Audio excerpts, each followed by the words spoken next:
In this world, there exist monsters that can't be harmed by normal weapons or explosives. They brought chaos to Earth, and for a time, it felt like nothing could stop them.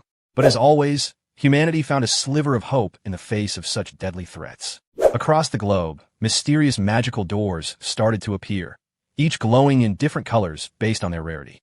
By stepping into these doors, people gained the ability to become players, warriors with superhuman powers capable of fighting these monsters. At first, these players managed to defeat the monsters successfully. But then came a new portal, one that unleashed monsters so powerful, even all the players combined couldn't stand against them. That's when the main character of our story, Subaru, entered the picture. He appeared and defeated the Monster King in a single blow, like a true Saitama, all thanks to a power he gained from a one-of-a-kind rainbow-colored door. Now, you're probably wondering how he became this strong. Let's rewind to his past. Subaru was 15 years old at the time, sitting on the couch watching TV with Taiga, who was 13. They were watching an interview with the famous gold-ranked player, Hirosaka. Subaru was completely in awe, excitedly talking about Hirosaka's accomplishments. But Taiga found his enthusiasm annoying and loud. Annoyed, he reminded Subaru that they weren't blood-related, so they weren't real brothers. That cold comment struck Subaru deeply, making him go quiet with sadness. Meanwhile, on the screen, the interviewer asked Hirosaka about a mysterious gate that had appeared inside a mansion. Hirosaka explained that they discovered the gate too late, which allowed deadly monsters to escape. Because regular weapons didn't work on them, 16 people lost their lives. Only the players, though selected through the doors of trial, could kill these creatures. He added that these gates come with a countdown, and once the timer runs out, the monsters are released into the world.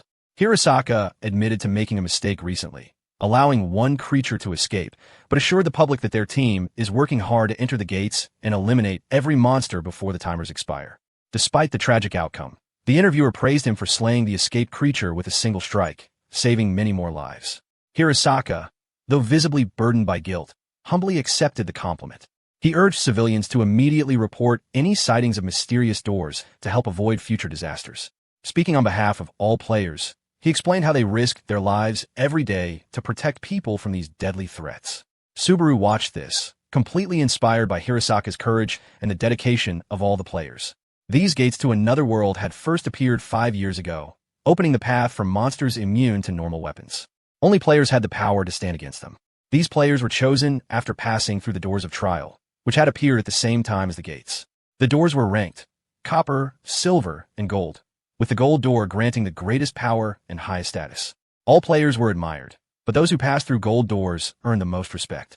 The interviewer asked how one gets chosen by these doors. Hirosaka responded that only those who prove themselves worthy are accepted by the doors of trial. Hearing this, Taiga looked at Subaru and mocked him, saying he'd never be strong enough to be chosen by any door. But right then, a glowing gold door suddenly appeared before Subaru. Shocked and speechless, he stepped forward, determined to open it and rewrite his fate. But just as he was about to unlock the door, Taiga shoved him aside and seized the chance for himself. Without hesitation, Taiga entered the door, stealing the opportunity Subaru had waited his whole life for. 3 years later, Taiga had become the youngest gold-ranked player, widely admired and respected. Subaru, on the other hand, was now bullied by 3 copper-ranked players. They tied him up and used him as target practice for fun. While this was happening, Taiga showed up, this time with a girl by his side. Rather than help Subaru, he mocked him, saying he felt embarrassed to even call him his brother. Then, using his special move, an attack as powerful as Hirosaka's golden sword, he struck Subaru unconscious. As he left with the girl, he heartlessly said he didn't care if the copper players ended up killing Subaru.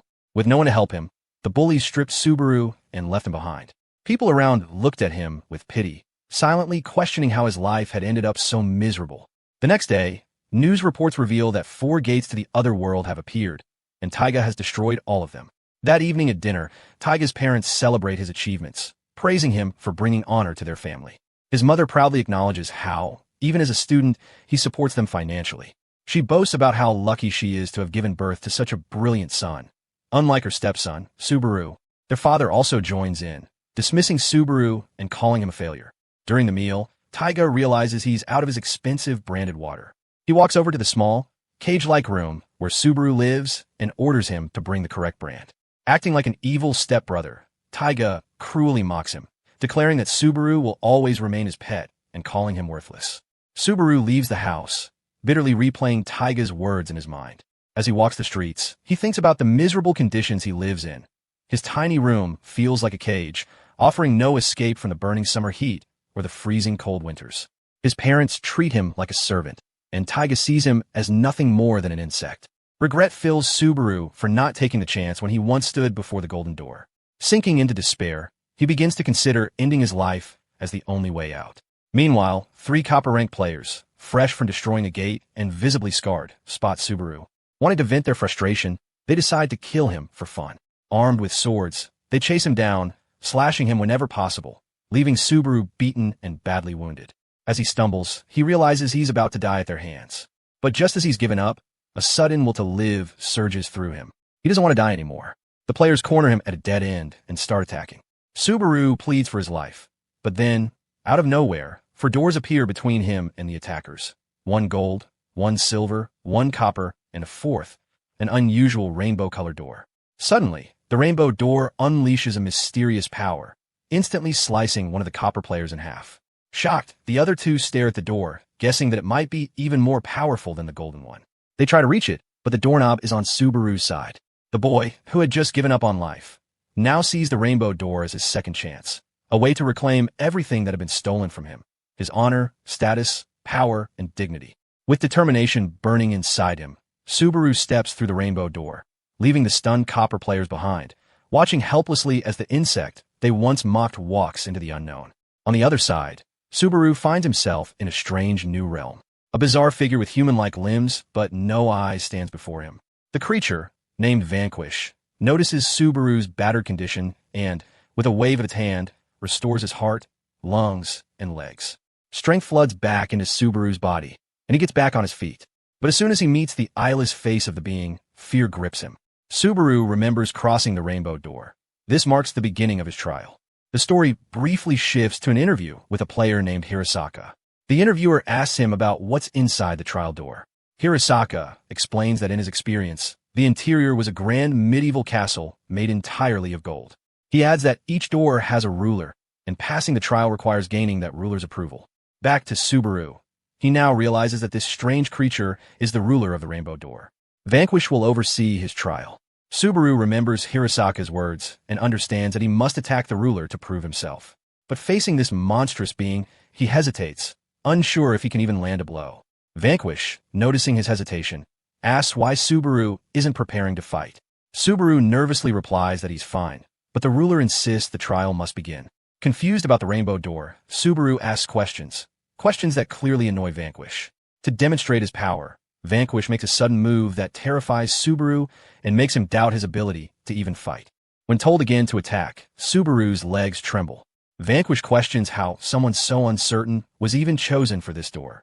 To push him further, the ruler summons several swords and orders Subaru to pick one and fight. He's given a choice: either fight and grow stronger, or leave through the door behind him and return to his old life. Shaken and overwhelmed, Subaru reaches for the doorknob to leave. But just as he begins turning it, Vanquish stops him, puzzled that someone who once craved change now wants to return to the very life he tried escaping. The ruler's interruption forces Subaru to confront his fears. Overcome by emotion, Subaru decides to quit the trial and turn the knob. Vanquish, disappointed, calls him an insect. That word triggers Subaru. Memories of being called that by Taiga come flooding back. His suppressed rage explodes. He starts banging on the door, yelling out his anger. Finally, Subaru confronts Vanquish, accusing him of cruelty and arrogance for mocking someone weaker. The ruler smirks, provoking Subaru further. Fueled by anger and defiance, Subaru punches Vanquish in the face with all his might, a strike bursting with raw emotion. Vanquish acknowledges the blow and declares that Subaru has passed the trial. He explains that Subaru's anger has now become his strength. Vanquish walks over and suddenly bites Subaru's shoulder, transferring his power into the boy. The bite causes immense pain, and Subaru, in retaliation, bites Vanquish back, completing the transfer.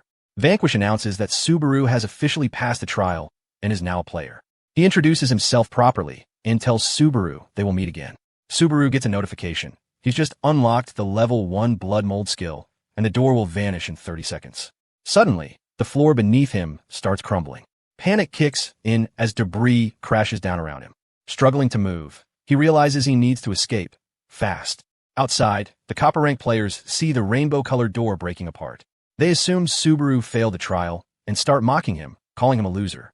But just as they're laughing, Subaru steps out of the collapsing door, alive. His dramatic entrance stuns everyone. As he walks out, his eyes glow in vibrant rainbow hues that leave the two players speechless. Their shock quickly turns into hostility.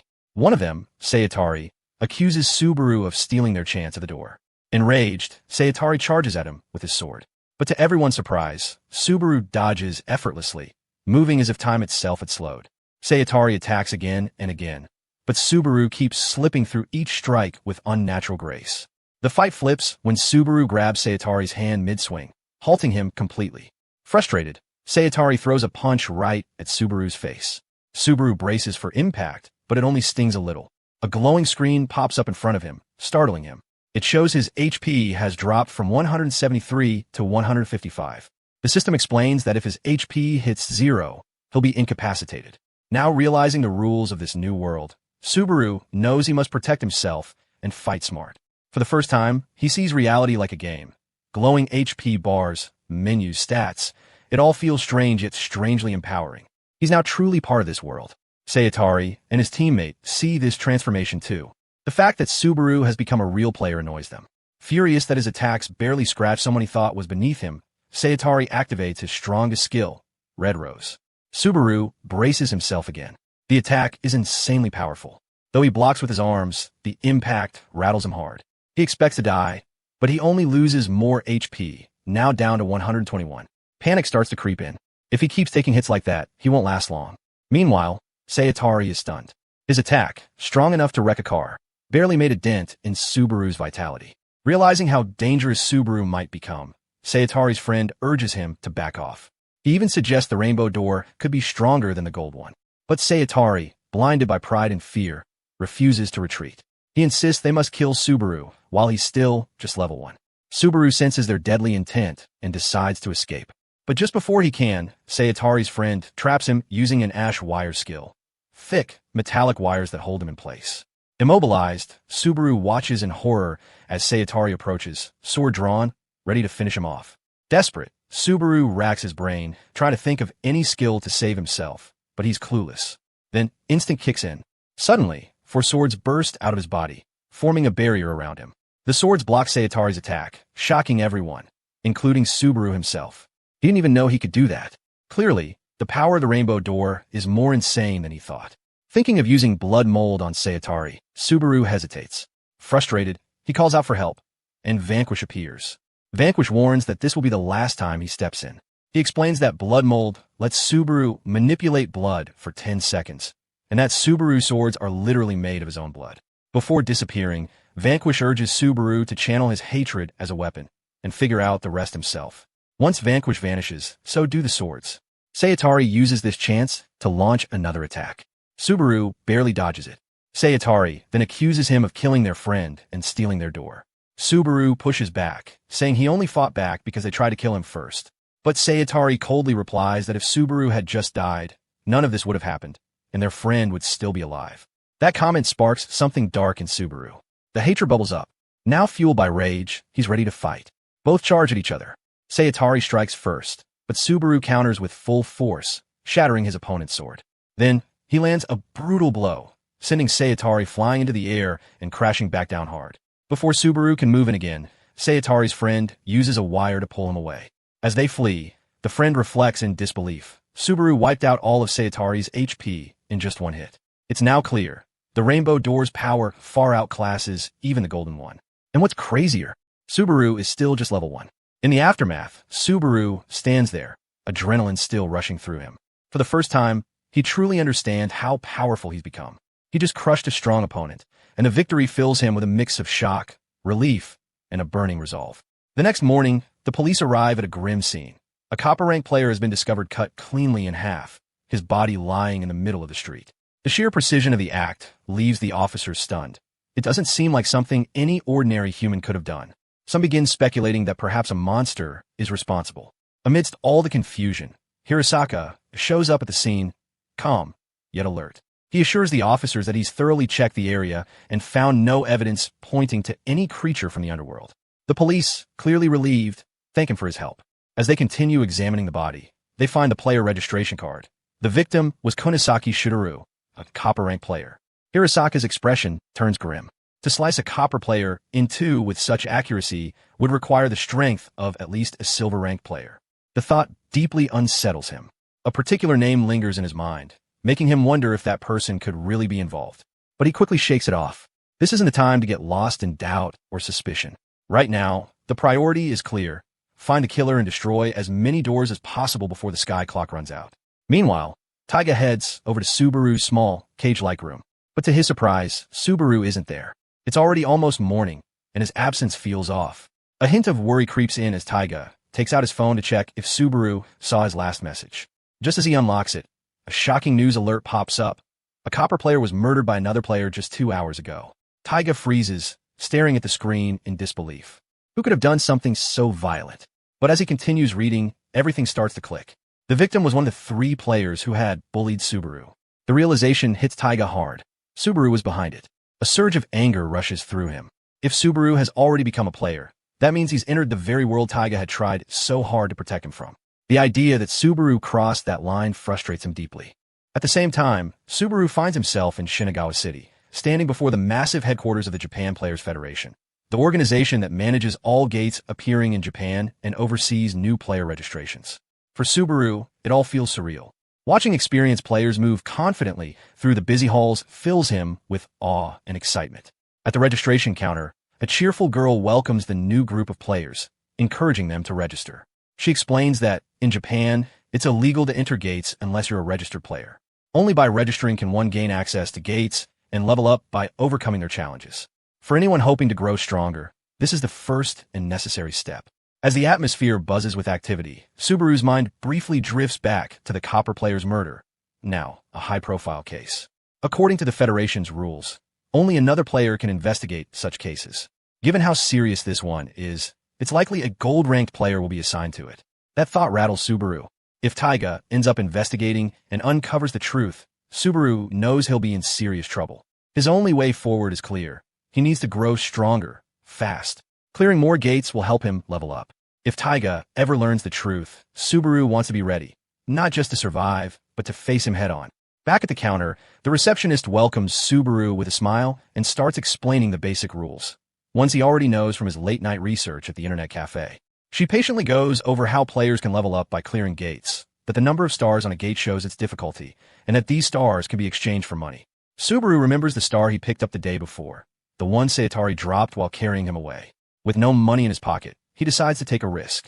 Feeling nervous but desperate, he hands the star to the receptionist and asks if it can be exchanged for cash. His face turns red with embarrassment. Selling a star feels like admitting just how broke he is. But the receptionist's reaction catches him off guard. Her eyes go wide with shock as she examines it. She asks where he got it. Flustered, Subaru stammers that he just became a player and cleared a gate. But her next words make his blood run cold. She tells him that he's made a serious mistake. Clearing a gate before becoming a registered player is against the law, and it carries a fine of 1 million yen, or even 5 years in prison. Panic begins to set in as Subaru realizes just how serious his situation is. The scene shifts to a lively police station where Taiga, one of Japan's top 7 gold-ranked players, makes a dramatic entrance. His commanding presence instantly draws attention, and even the officer at the reception desk is visibly stunned. The officer asks what brings him there, but Taiga doesn't waste time with small talk. He's come to look into the high-profile murder that occurred the previous day. With a serious expression, he requests access to the evidence, saying there's something crucial he needs to verify.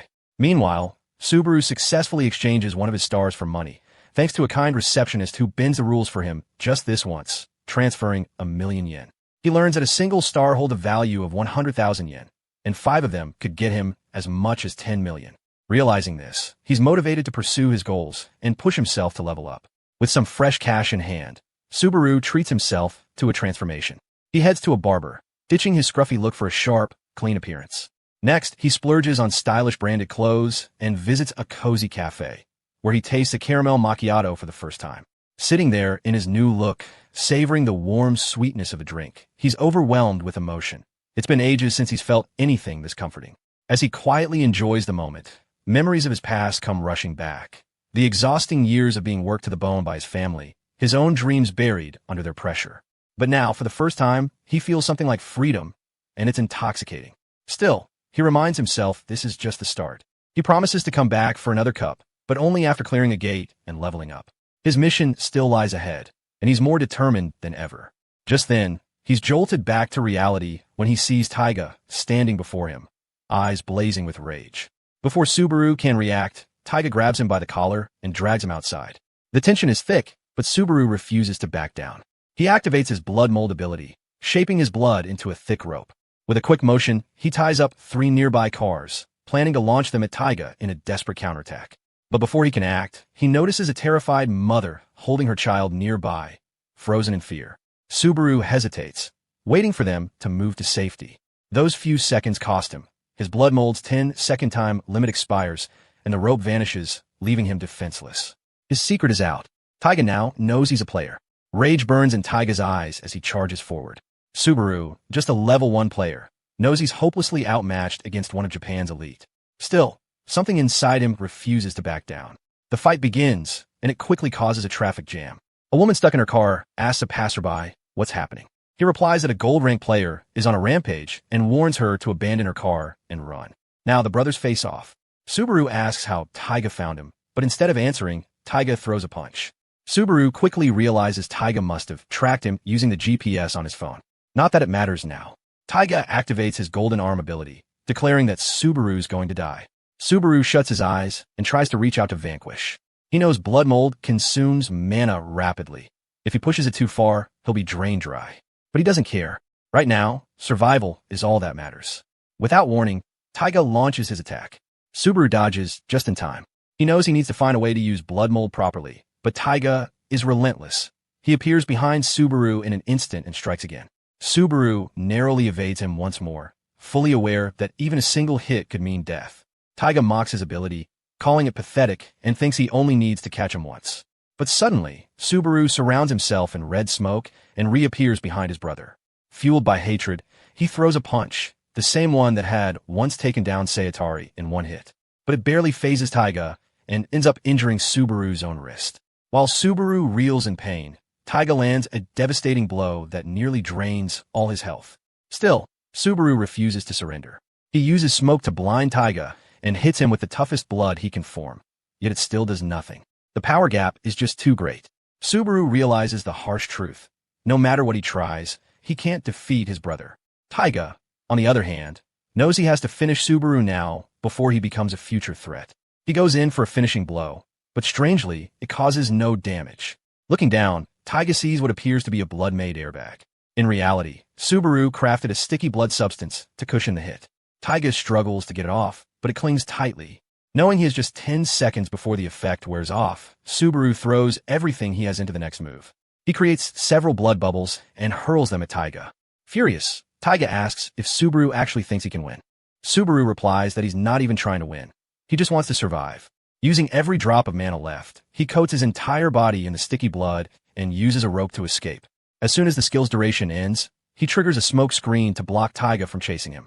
Taiga is furious that Subaru got away. Swearing vengeance, he promises to find him and end this once and for all. But before he can move, an overwhelming presence washes over him. He turns to find Japan's top 3 gold-ranked players approaching. Taiga tries to explain, but doesn't get the chance. Golden chains suddenly bind him in place. Shocked, he realizes the top players are here to restrain him. Hirasaka points his sword and calmly declares that they're placing him under control. Meanwhile, our boy is barely hanging on. He's down to just 5 health and 2 mana. He hasn't managed to land a single hit on his brother, and he knows that if they run into each other again, he's done for. His clothes are ripped, and the rest of them are still back at the cafe. He knows that if he wants freedom, he needs to get stronger, and that means fighting somewhere else. Elsewhere, a group of players is arguing with a girl over a gate reservation. She calmly tells them she already booked it, but they don't listen. As the argument heats up, she smiles, ready to show them who they're messing with. Her name is Sayaka, and she's a copper rank player. But the guys start mocking her, and one of them ends up beating her. They ask her what level she is. Turns out, she's level 8. The guy who took her down is level 13, and she couldn't even handle him alone. Another guy tells her to give up the gate since this world runs on survival of the fittest. But she holds her ground, saying that's exactly why she can't afford to lose. Just as one of them gets ready to attack her, a voice interrupts. Subaru steps in and calmly asks if they're picking who enters the gate based on who's strongest. Then he asks if he can join too. One of the guys gets annoyed and tries to shove him away, but Subaru uses a skill instantly, dropping the man to the ground. With a serious expression, Subaru tells them he needs to get stronger and reveals he's only level 1. Hearing that, the men think they can easily overpower him with stats alone. But Subaru's been fighting strong opponents, so these guys seem slow in comparison. He starts beating them down with just his fists. The last guy pulls out a gun and uses a skill, but Subaru blocks the bullets with his blood mold skill and defeats him too. Sayaka watches in shock, wondering who this guy is. Judging by his skills, she thinks he might be gold ranked. Subaru takes a hoodie from one of the guys and walks through the gate before Sayaka can process what's happening. He's stolen her gate. It's his first time inside, and he thinks the place looks amazing. But Sayaka quickly follows him through the gate and locks it from the inside. Now, no one can get in or out unless the boss is defeated. She lets out a wicked laugh, knowing the guys outside won't be able to follow them now. Subaru stands there awkwardly, saying he won the gate fair and square. Sayaka argues that she had it reserved. The gates are listed online, and players can book them. Subaru apologizes, saying this is his first gate, and he just needs to level up and leave. He asks her to let him clear it with her. She agrees, partly because he helped her, but mostly because she understands what it feels like to want to get stronger. They strike a deal to split the rewards 70:30. Subaru doesn't give her his real name, since he's accused of killing a player, and instead tells her to call him Vanquish. As she gets ready to clear the gate, a stone comes flying at her. Subaru tries to warn her, but she blocks it just in time. The gate's monsters have arrived. Sayaka grins and tells him to let her handle it. Thanks to the enhanced powers and skills players get from the gates, they can fight these underworld creatures. Sayaka takes down monster after monster, while Subaru watches in awe. After knocking out all the enemies, she proudly asks him what he thinks. She explains her skill, Instant Void, which lets her stun enemies for 3 seconds on contact. It doesn't work at long range, but it's perfect for close combat. Suddenly, all the monsters stand back up. Turns out, she forgot her ability only stuns them briefly. She didn't finish them off. She starts yelling for help, but Subaru is still listening to her earlier command to stay back. He quickly realizes her ability has a time limit, just like his blood mold. He can't use his blades because she's in the way, so he switches tactics. Using blood mold, he creates strong, rope-like bindings that wrap around the monsters' necks and choke them until they collapse. With each enemy defeated, Subaru levels up. He's now level 4. His blood mold skill also improves, extending its duration to 15 seconds. All his wounds from Taiga heal, and his HP and MP are fully restored. Sayaka, who still only knows him as Vanquish, is amazed by his power. Subaru compliments her skill too, but she brushes it off. He gives her a useful tip. In one-on-one fights, she should use her Instant Void every 3 seconds to keep the upper hand. Sayaka realizes, if she uses it like that, she could become nearly unbeatable. They soon notice more monsters hiding in a nearby creek. Sayaka steps forward, picks a target, and defeats it effortlessly using Subaru's advice with perfect timing. Feeling confident, she calls out the rest of the hidden creatures and starts taking them down one after another.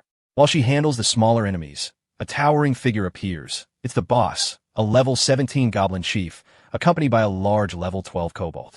Subaru tells Sayaka to keep fighting the others while he deals with the boss alone. Both enemies charge at Subaru using a level 2 skill called Forage. It's a powerful move that could have been fatal, but Subaru blocks it with his blood shield. Thanks to his improved skill, the shield holds up, keeping him safe. Meanwhile, Sayaka continues wiping out the smaller monsters. She doesn't even think about helping Subaru fight the boss. She feels her level 8 abilities are useless against such a powerful silver-class archer. Subaru struggles to keep up. The Goblin Chief keeps firing from a distance using archer skills, while the Cobalt uses swift hit-and-run tactics. The relentless combo makes it hard for Subaru to counter. Things get worse when the boss uses a skill called Perforation, a deadly attack that can pierce even Subaru's blood shield. Bracing for the worst, Subaru prepares to take the hit, until Sayaka suddenly appears and punches the Kobold in the face using Instant Void, a skill that should only work if there's at least a 3-level difference. Subaru is stunned. It means Sayaka has already taken down the other monsters and leveled up. Subaru quickly reacts, using a blood rope to tie up the Kobold and finish it off instantly. The wind pushes him to level 6, fully restoring his HP and MP. With the Kobold out of the way, Subaru turns his focus on the Goblin Chief. He forms a blood hand and lands a solid strike to the archer's face, killing the boss in one hit. As the boss falls, Subaru levels up again. His blood mold skill now lasts 20 seconds with better efficiency. Together, Subaru and Sayaka clear their first gate. With only 30 seconds left before the gate collapses, they exit just in time. Outside, the bullies who have been waiting are shocked to see them return so soon. Normally, clearing a 2-star gate takes at least 2 hours, but Subaru and Sayaka did it in just 15 minutes. The remaining time from a gate was used to rewind the sky clock, a vital mechanism that stops the world from ending. Everyone knows if the clock hits 0, the world will collapse, and only players can extend time by clearing gates. The bullies, who were aggressive earlier, are now impressed. They realize only someone level 9 or higher could have cleared the gate, and they're stunned by what Subaru achieved. Respectfully, they back off without a fight. Subaru is surprised by their sudden shift, but Sayaka explains they're probably scared of his power now. The duo earns 2 stars as their reward. Subaru suggests Sayaka claim the achievement under her name, which makes her suspicious about who he really is.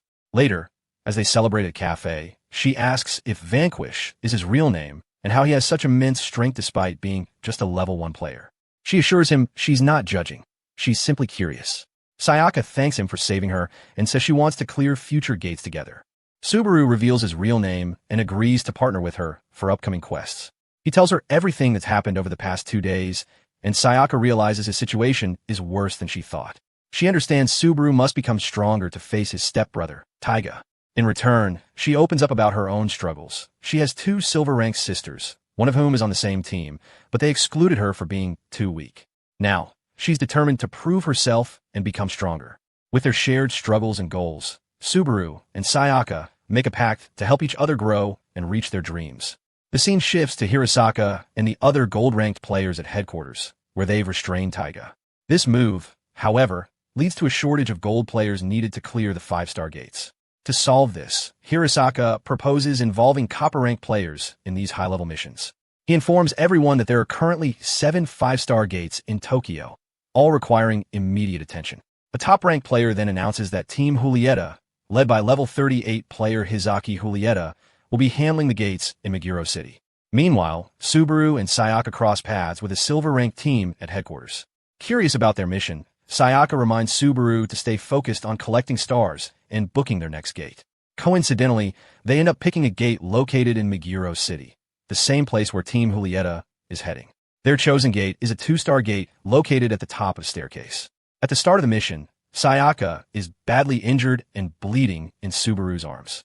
His anger is intense as he silently swears revenge on whoever did this to her. Then the scene rewinds to show them heading toward the gate.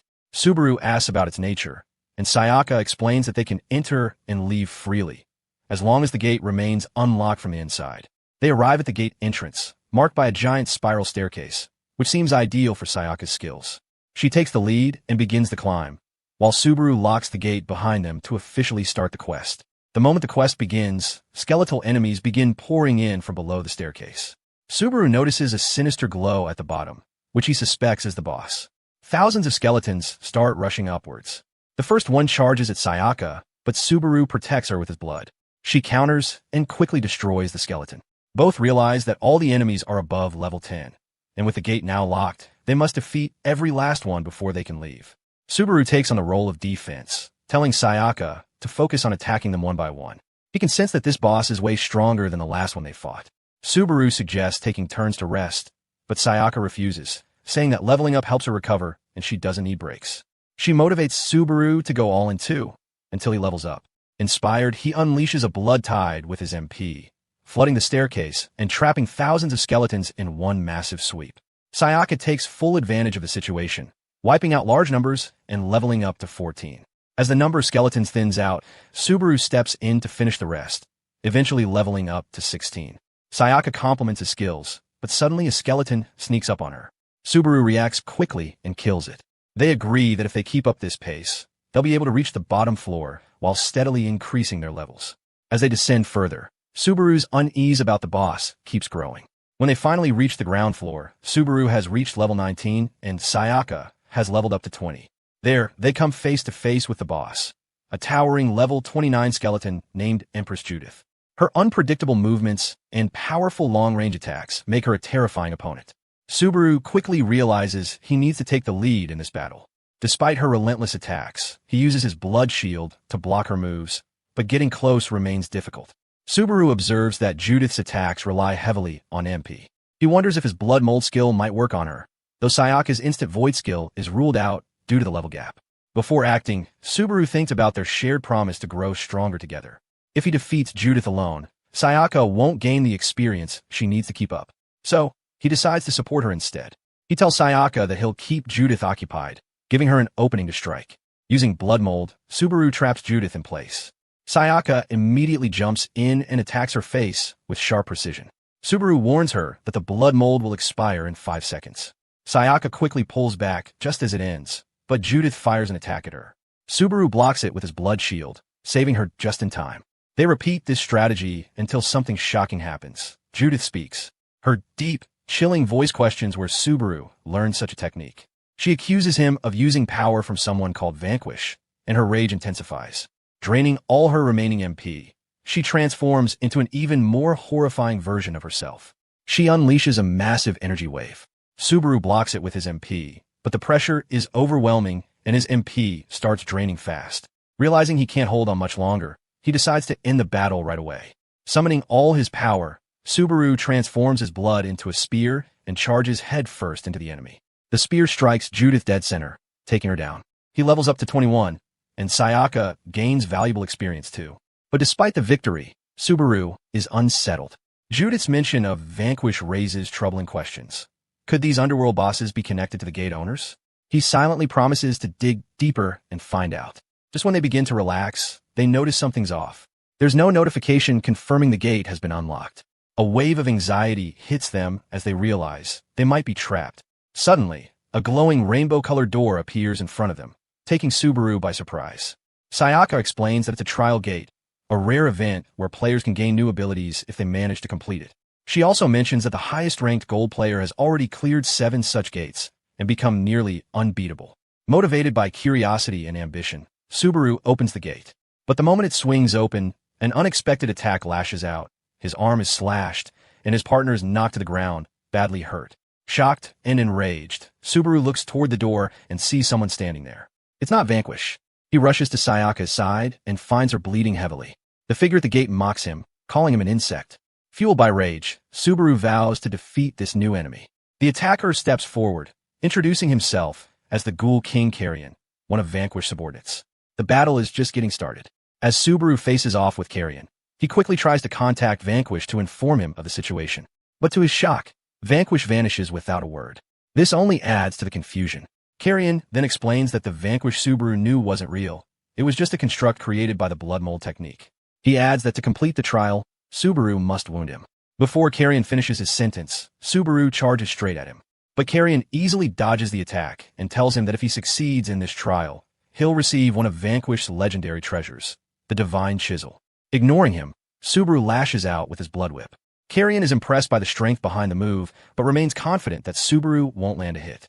He reveals that both he and Vanquish have been observing Subaru for some time and are fully aware of his rare ability to learn and mimic his enemies' combat styles. Desperate to save Sayaka, Subaru demands a direct fight instead of dodging. Carrion accepts the challenge and engages in close combat. He slices through Subaru's blood armor like it's paper and slashes his face, causing him to fall to his knees, bleeding. Carrion mocks him, saying his sword carries Vanquish's essence, making it unbeatable. But just then, a surprise attack strikes him from below. Subaru had sent his blood whip underground. Carrion, impressed once again, acknowledges Subaru's cunning, but doesn't hold back. He appears before Subaru and lands a brutal punch to his gut, then hurls him across the field with a blood-based technique. As Subaru lies wounded, Carrion taunts him, asking if he thought the trial was some kind of joke. Yet Subaru rises again, face bloodied and determination burning in his eyes. He forms a new blood armor, pouring his hatred into it, and launches another attack. Despite his drive, Carrion's speed is overwhelming, and Subaru can't land a critical hit. Carrion ends up slicing off one of his arms easily. But Subaru shocks him by reattaching the severed limb using his blood mold technique. The fight continues, and Carrion repeatedly dismembers him, only for Subaru to reattach his limbs again and again at great cost to his own body. Carrion realizes that Subaru's persistence is driving him closer to collapse as his mana rapidly drains. Still, Subaru keeps pushing. Amused and impressed, Carrion remembers what Vanquish once said about Subaru, how he'd fight back no matter the pain. This memory makes him smile. Back in the present, Carrion laughs and admits he's starting to like Subaru. But then he looks into his eyes and feels fear. Subaru, nearly consumed by rage, creates a blood lance and charges, no longer aiming to wound, but to kill. He slashes Carrion clean in half, but Carrion doesn't die. Instead, he laughs and mocks Subaru, asking if he really thought killing him would let him skip ranks. Subaru, frustrated, snaps and tells him to just die already. He's desperate to get Sayaka to the hospital, but can't leave the gate yet. Carrion sighs and tells him not to panic, explaining that time works differently inside the gate. He asks how Subaru plans to survive with his mana nearly drained. Subaru admits that he has no backup plan. He only wants to save Sayaka, even if it costs him his life. Carrion looks annoyed and asks if Subaru is in love with her. Subaru, on the verge of tears, denies it. He explains that it's not about love. He made a promise to Sayaka that they'd never abandon each other. She's the first true friend he's ever had. Carrion falls silent, deeply moved by those words. He recalls his own past, when Vanquish saved him and made him promise never to betray him. Realizing his mistake, Carrion apologizes to Subaru. He hands over the divine chisel and grants him a special skill that allows him to skip ranks. Subaru, confused, asks why he's giving him all this if he's dying anyway. Carrion explains that by defeating him, Subaru has officially cleared the trial. Instantly, Subaru's health and mana are fully restored. Carrion then reveals that he's an underworld being, the same kind as Vanquish. He says he doesn't have much time left, but gives Subaru an important tip. If any of his friends ever dies, he can use a skill called Blood Usurper on them. Subaru is confused, not knowing what Blood Usurper even is, but before he can ask, he starts fading away. Carrion yells for him to remember his words. The gate's quest ends, and Subaru escapes with Sayaka. That's when he realizes he just completed a 2-star quest. While the sky clock ticks down, Subaru doesn't pay any attention to it. He pulls out his phone and quickly calls an ambulance to get medical help for Sayaka. At the same time, inside a 5-star gate, a group of heroes is struggling to fight off monsters.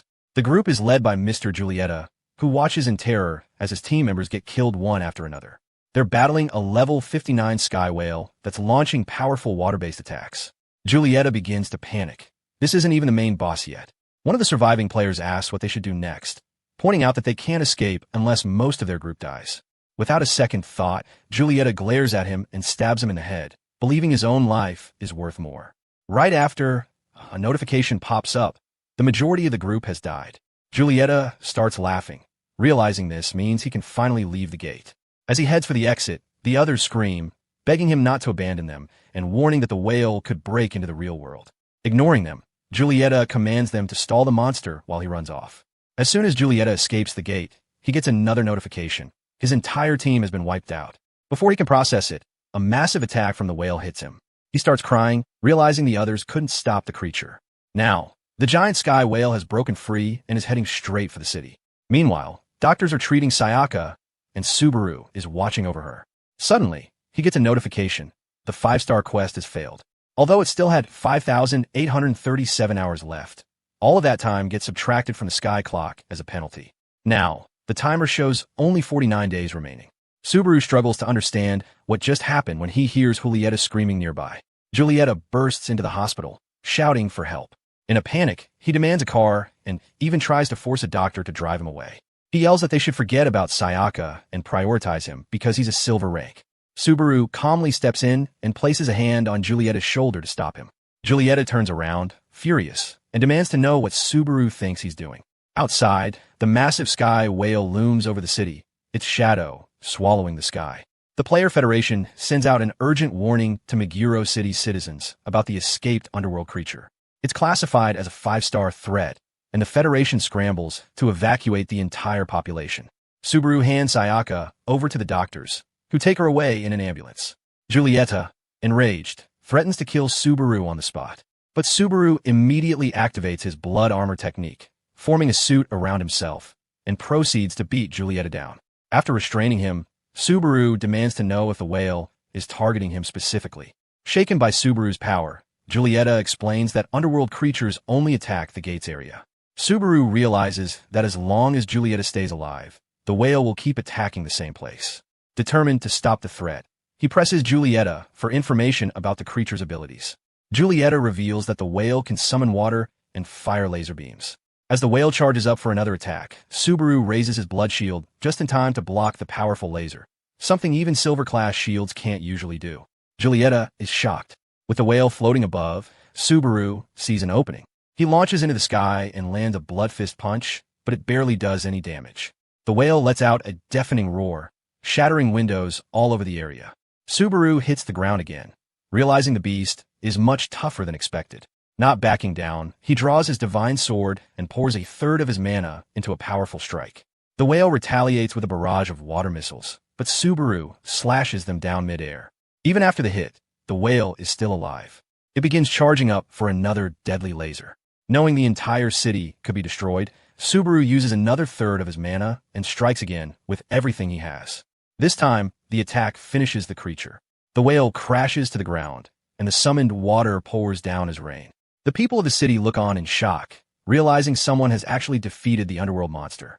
Julieta watches in disbelief, wondering if Subaru is the new gold rank player. However, Subaru doesn't gain any level ups from the battle since the whale was killed outside the gate. Still, he feels relieved knowing the city is safe. Thinking of Sayaka, he quickly rushes off to check on her. Meanwhile, an old man nearby captures the whole scene in a video, documenting Subaru's heroic moment. At the hospital, doctors are working urgently to operate on Sayaka. Her condition is extremely serious, and the main character watches helplessly, trying to get to her. A single tear falls from Sayaka's eye. The scene then shifts to the mortuary, where Subaru gazes one last time at Sayaka's lifeless body.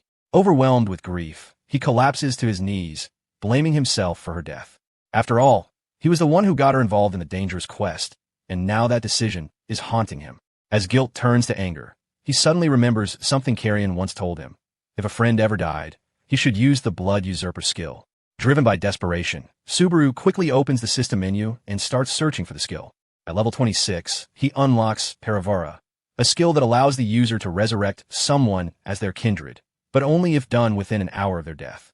The description is vague, but this is his only chance. Without thinking twice, he activates the skill. Sayaka's body starts to shift, and a countdown appears on the screen, ticking away without mercy. If the timer hits 0, he'll lose his chance forever. Subaru watches in terror as the countdown nears its end. When it finally hits 0, nothing happens.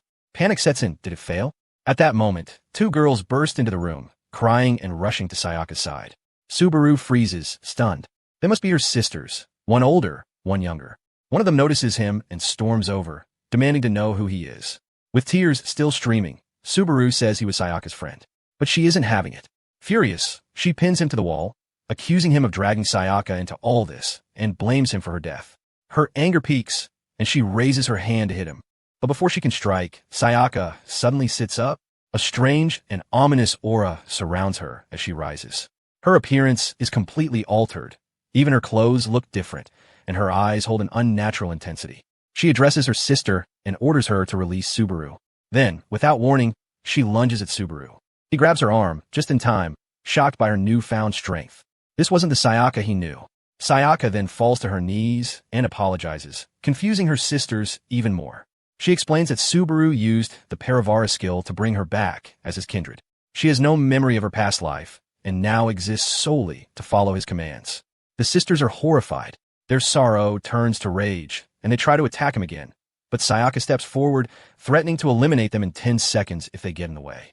Subaru, panicking, stops her just in time. He uses his blood mold technique to restrain the sisters and makes a run for it, dragging Sayaka with him. As he flees, his mind is in turmoil. This Sayaka is nothing like before. Her memories are gone, her personality is foreign, and she's acting like a different person entirely. She even asks if he plans to let her sisters live. But Subaru knows he needs answers. He needs to understand what it really means for someone to become a kindred. Outside the building, his attention is drawn to a giant screen playing a live news broadcast. It's showing footage of his battle with the whale, and now his face is everywhere. The entire city has seen it. The video has gone viral. Before he can even react, two players suddenly appear in front of him. Udu, the third-ranked gold player, and Shikishima, who ranks second. Their presence alone is intense, but Subaru senses someone even stronger lurking nearby. The two players call out to someone off-screen, Hirasaka. He steps into view, smiling confidently as he approaches Subaru. Calmly, he tells Subaru that he is under suspicion for destroying a commercial facility near Shinagawa and for allegedly murdering a fellow player, someone who is actually Subaru's classmate. But with an unsettling smile, Hirasaka adds that he just wants to talk. He's currently Japan's strongest player, and also someone Subaru admires deeply. Hirasaka tells him there's no need to be nervous, as all the accusations against him have been cleared. Inside the car, he goes on to explain that this is the first time a rainbow-colored door has ever appeared. He also mentions that Subaru has passed 2 trials already and even revived a friend. Subaru confirms all of it and asks about the earlier accusations. One of the players tosses him a tablet, showing full footage of the whale fight. The destruction around the shopping mall was recorded from beginning to end. It clearly shows that Subaru was just a victim, targeted by Taiga. As for the murder of Kunizaki, they explained that it was caused by a door appearing and slicing him in half. 2 other players witnessed the event and have given their statements, fully clearing Subaru. Not only is Subaru no longer a suspect, he's now seen as a hero. News of him defeating a creature from a 5-star gate in the underworld has already spread. Shikishima explains that, after hearing Subaru's story, Taiga's strange behavior now makes sense. It turns out that Taiga only has the golden arm skill because he stole a door from another player. That theft stopped a second door from spawning. His real plan all along was to stay close to Subaru and steal his door if one ever appeared again. The group continues descending through the headquarters and finally reaches the 6th basement level, where Taiga is confined inside a special prison built specifically for rogue players. As soon as Taiga sees Subaru, he growls with anger.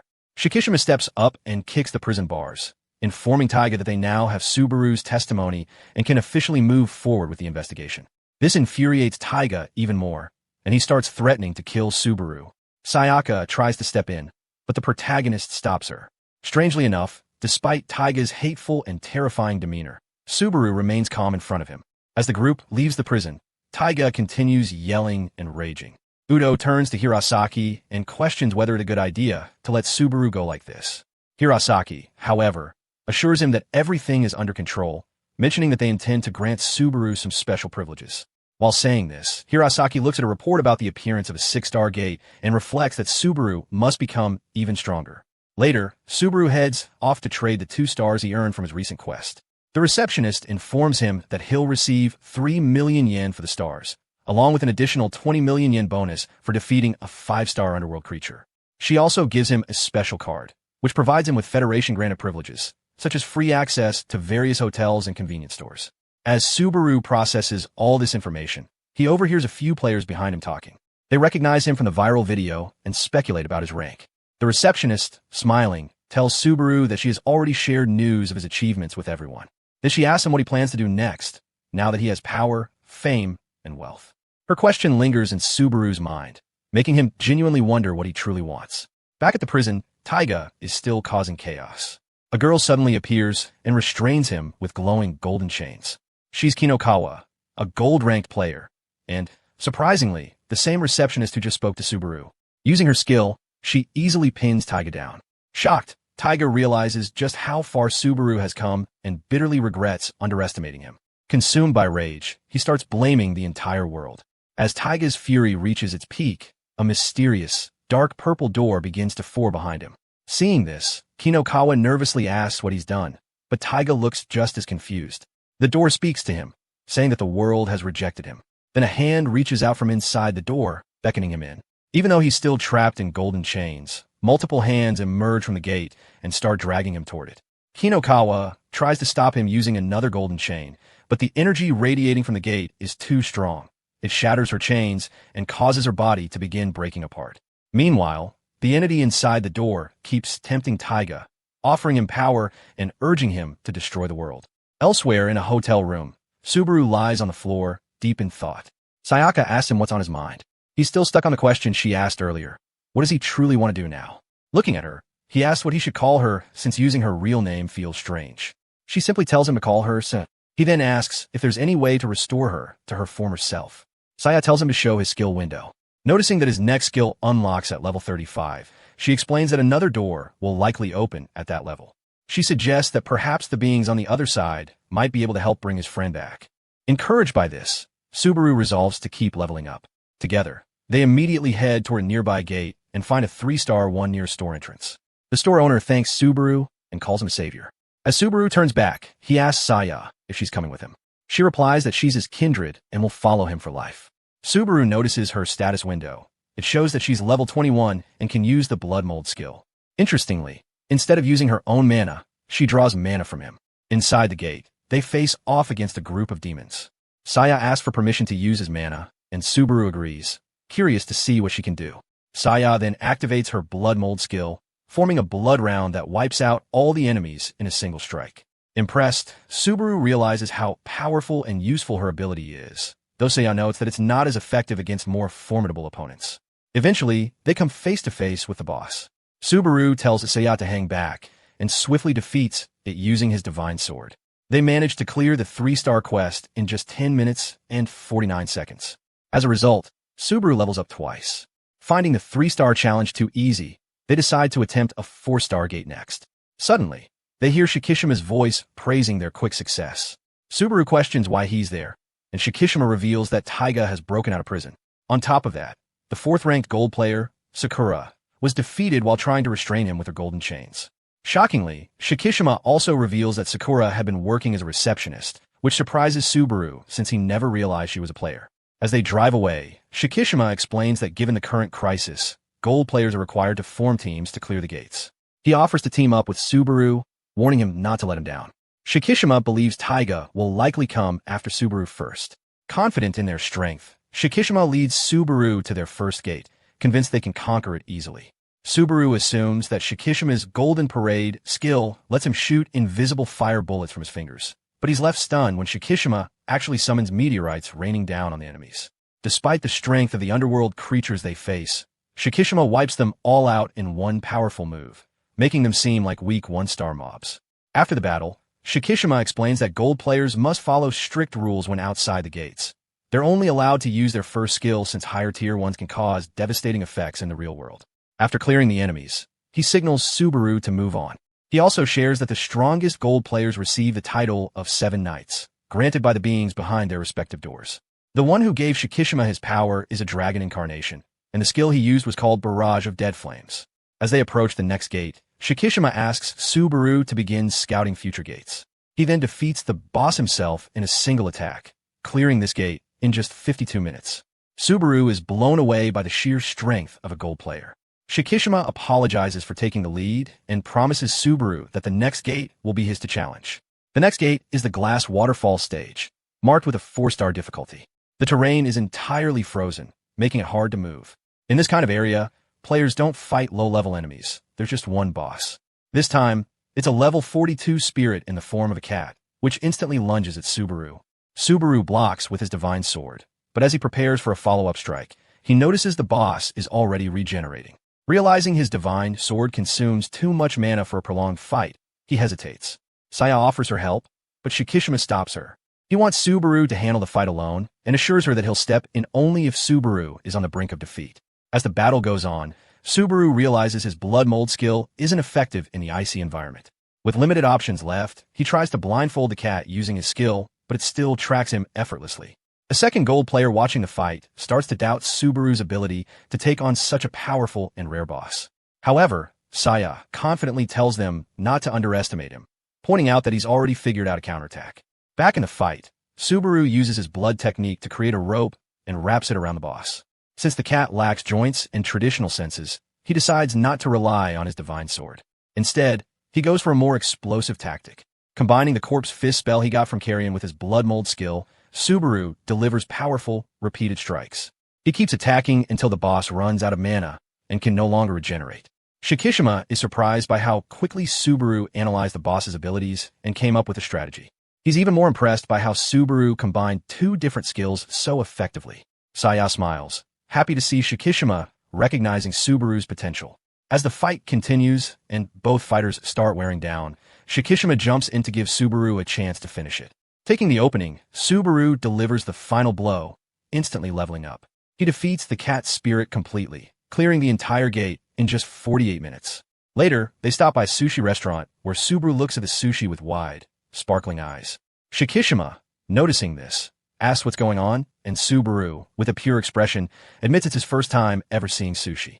Meanwhile, Saya is playing with the cat spirit that Subaru got after defeating the boss. This spirit lets Subaru revive the boss using his mana whenever he wants. Shikishima compares it to Hirasaka's earrings, which boost mana by 150%, and a coat that reduces damage taken by half. He also mentions that his divine sword was a reward for defeating Carrion. When Subaru asks what exactly the cat spirit is good for, Shikishima explains that underwater-type summons are rare and suggests Subaru give it a name. After thinking for a bit, Subaru names it Sushi.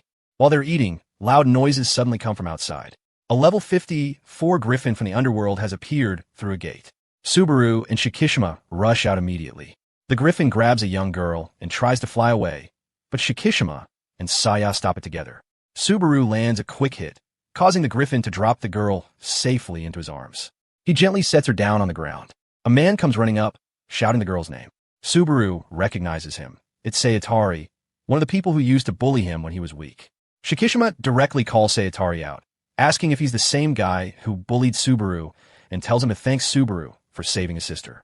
But Sayatari refuses to show gratitude to someone like Subaru. Ignoring her brother, the girl thanks Subaru and the others. Sayatari scolds her for doing that, then turns to Subaru, insulting him and calling him an insect. He mocks Subaru, asking why he looks so happy and if he's planning to get revenge. Subaru, staying calm, simply smiles. This annoys Sayatari even more. He grabs Subaru by the shirt and says he wishes he'd been chosen by a more powerful door. Unbothered, Subaru replies that he heard Sayatari's statement and knows that he isn't a killer. He thanks him and walks off without saying anything more. Sayatari stands there stunned. Watching this, Shikishima silently thinks that one day, Sayatari will understand how much Subaru has changed. The three friends go back to the sushi shop to finish their meal. Meanwhile, Sayatari's little sister asks him what his problem is. Overwhelmed by his emotions, Sayatari holds his head in frustration. The next day, Subaru comes back to the sushi shop, but finds it closed. At the same time, Sayatari deletes an old video from his phone that showed him bullying Subaru. One of his friends asks if he really deleted it, and Sayatari confirms he did. He says it's not because he's afraid of Subaru seeking revenge, but doesn't give any other reason. While looking at his phone, his friend spots something happening on the school grounds and points it out. Subaru gets a call from Shikishima, who tells him that Taiga has shown up at school. Meanwhile, Sayatari gets a message from his sister Kana, saying she wants pork cutlet for dinner. He pauses to think before replying. Suddenly, his friend yanks him away from his phone and gestures toward the stadium. The two look out the classroom window in fear.